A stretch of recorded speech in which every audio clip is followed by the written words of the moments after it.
9 out of 10, film emulation processes out there do nothing else but basically following, right?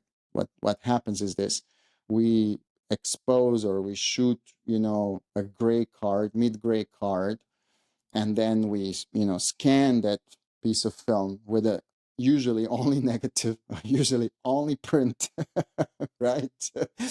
And then we kind of layer that kind of piece of film scan on top of an image with an overlay mathematical method, and then we kind of end up with a grainy image.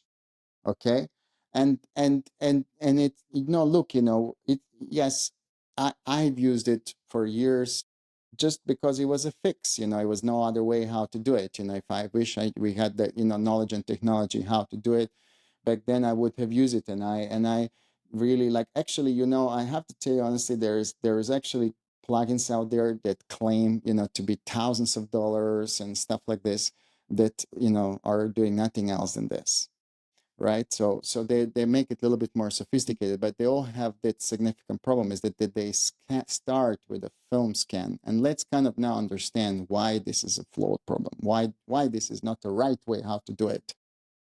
Okay, so number one, we just learned that the real grain varies with luminance, but what we have here is only one luminance level, and it's actually the ideal level.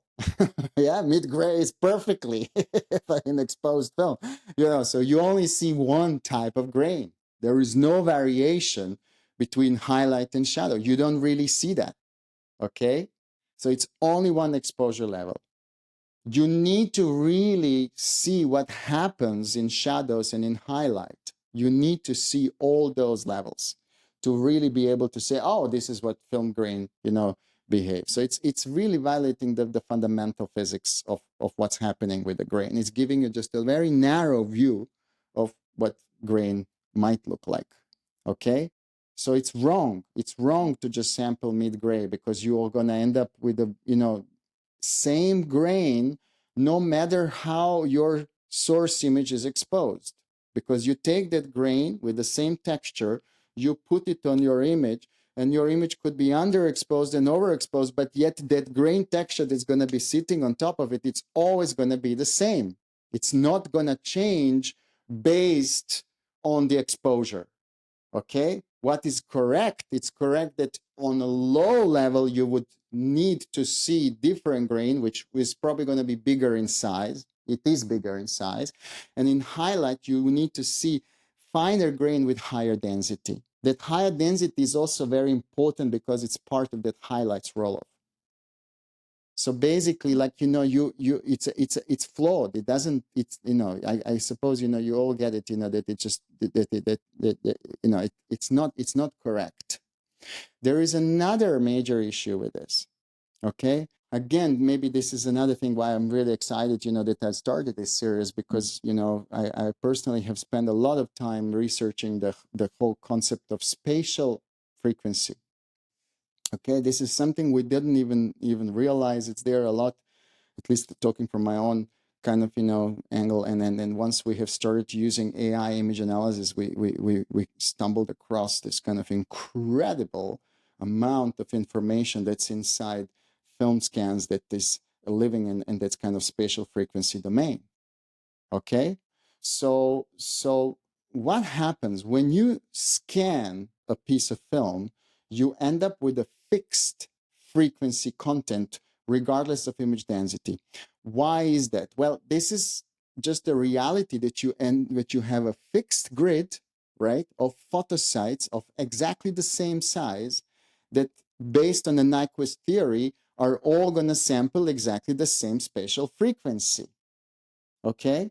But the real grain has got the completely different frequencies. And now, if you think about it, if we try to bring that negative print emulation, you end up with this super complicated and super sophisticated spatial frequency results that film scanners can't really resolve, because they are not built for that. They have a fixed frequency, right? So there is absolutely no relation between that kind of fine, much smaller than photosite, response of film, and actually what you have scanned. Okay, so you have a real problem. Then there is another major issue with this, which is a huge problem. There is no color. Why? Well, we scanned against gray. So what happens when you expose image against gray? You end up with gray. We end up with no color, which is why all the film emulations out there are black and white, are basically just monochromatic. Yeah, because they never sampled against color. They never actually analyzed emulsion that has color information embedded in it. We've been analyzing film emulation with no color in it. And we were just getting away with it because on a luminance channel, it kind of felt like that it blended with the original color of an image, but actually it's not, right? Real film has got a very, very specific interchannel coloration, very specific. We've seen, what happens with blue, green, and red channel, right? And this is huge part of that, whether your grain has blended with an image when you emulate it or just feels like sits on top of it. And we are really, why we are actually trying to do all of this is because we want grain to be part of an image, not to break the illusion for the viewer that there is just a layer that they're looking through, right?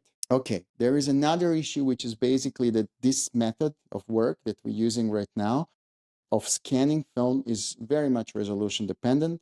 That means that if you scan film at certain resolution, well, that's the only resolution you're going to be able to use it, because the moment you enlarge that scan, you basically start getting very pixelated and unrealistic results. So tough luck if you scan your grain at HD, or what's happening, for example, with some of these plugins is they emulate at, let's say, HD resolution, right? And then you kind of put it on a 4K image. What they do is they scale the scans that they made in HD to 4K. And that's kind of, blows it completely. I'm not here to kind of, write anybody off. I'm just basically telling you that this is a real problem, right? Okay. In reality, the grain must be resolution independent. Okay. It cannot depend whether you're working in HD 4K or 8K. You always need to be able to get an accurate grain representation. Okay? So this is a really, really important factor. So what's the solution, you ask yourself? And solution is always scientific, right? We need to deploy science for these things and find the answers to all of these problems through the scientific studies.